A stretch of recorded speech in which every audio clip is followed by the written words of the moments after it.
Hello, welcome to Outside the Frame. I'm Mary Murray. I'm the Curator of Modern and Contemporary Art.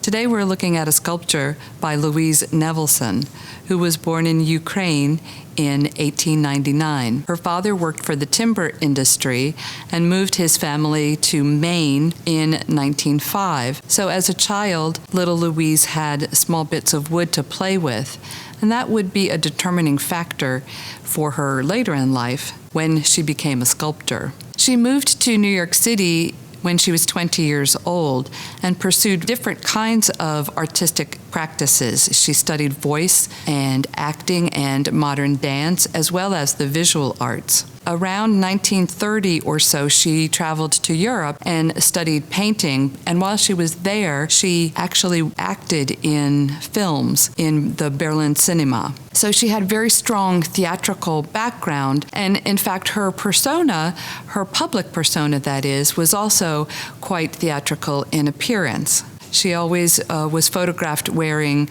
elaborate scarves and dramatic jewelry, and in her later years, very dramatic eyelashes.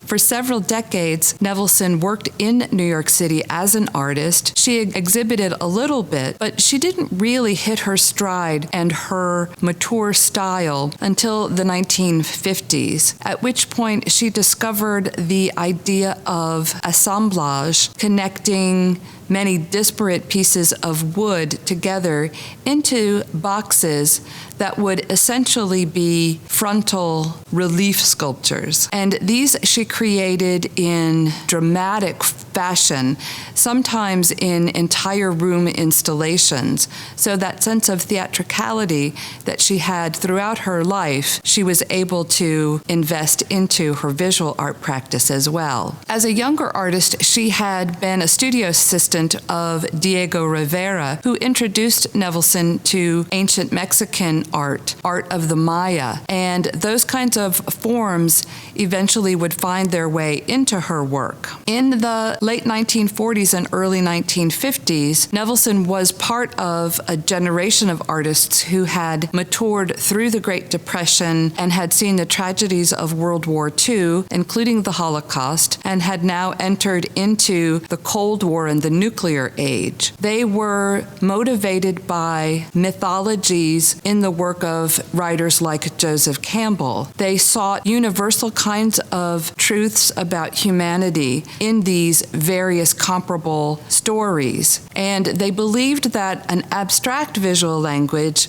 would be appropriate to reach many different audiences in a more universal kind of expression. So it's not direct narrative storytelling. Rather, in her sculpture, Nevelson is trying to create essences or presences. These disparate materials, she painted a unified color for both dramatic and expressive reasons as well as formal ones. And what do I mean by that? Well, she chose black more often than not. And for her, that was less funereal and more about creating mystery and creating a universal surface that would give great contrasts between light and dark, great chiaroscuro effects. She believed that black was not the absence of color, but was all color. She described it as total or totality.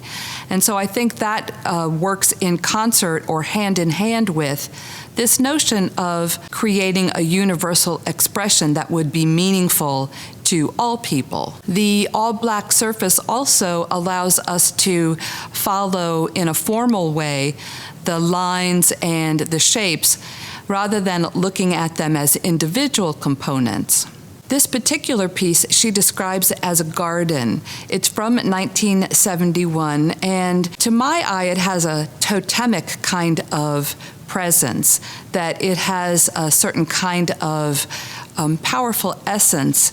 It stands taller than life size, and the surfaces are variable so that it has different projections, different qualities of surface that make it at once inviting and then perhaps a little bit wanting to give it reverence, if that makes sense. Nevelson also painted her sculptures occasionally all white or gold. The gold are especially regal looking, as if one is standing in the presence of a sun god.